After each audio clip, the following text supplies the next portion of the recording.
Alam niya na! Ano gagawin ko? Ano gagawin ko? Ano gagawin ko? Zoe, ano ba nangyayari? Ano ba? Leave me alone! Leave me alone! Zoe, ano ba nangyayari? Pwede mo akong kausapin. Para saan pa? Para ipagmayabang mo sa akin na ikaw lang anak ni Daddy? Ha? Ha?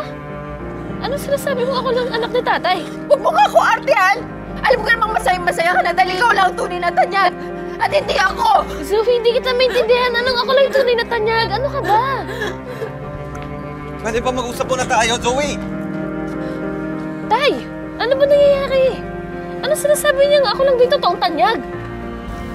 Annalyn, bumalik na yung memory ko. Matagal ko nang alam ang totoo. Nawala lang nung nagka-aksidente ako. Pero ngayon bumalik na siya ulit. Hindi ko totoong anak si Zoe. Hindi mo siya totoong kapatid. Po! Pasensya na kung ganitong paraan mo nalaman. I will explain everything to you. Pero sa ngayon, kailangan ko lang habulin mo na si Zoe. Kailangan ko siya kausapin. Sige na, RJ. Habulin mo na. Anak, hayaan mo na lang muna yung tatay mo, ha? Halika na. Nay, matagal niyo na po bang alam?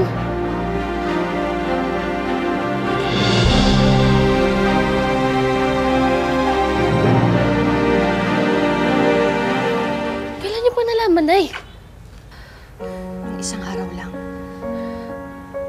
Doon lang pinagtapat sa akin ng tatay mo yung totoo. Eh, ba't di niyo po sinasabi sa akin? Dahil ito, ano yung nangyayari sa'yo ngayon? Alam ko kasi na masasaktan ka. Dahil alam ko kung gaano mo kamahal si Zoe bilang kapatid mo. Kaya napagdesisyon namin ng tatay mo na huwag sabihin sa inyo ni Zoe dahil gusto namin kayong protektahan. Pero kasi hindi na napigilan ni RJ kaya nasabi niya kay Zoe yung totoo. Seryoso ba kayo, Nay? Paano kami ni Zoe? Paano si Zoe? Anak, alam ko na mahirap tanggapin.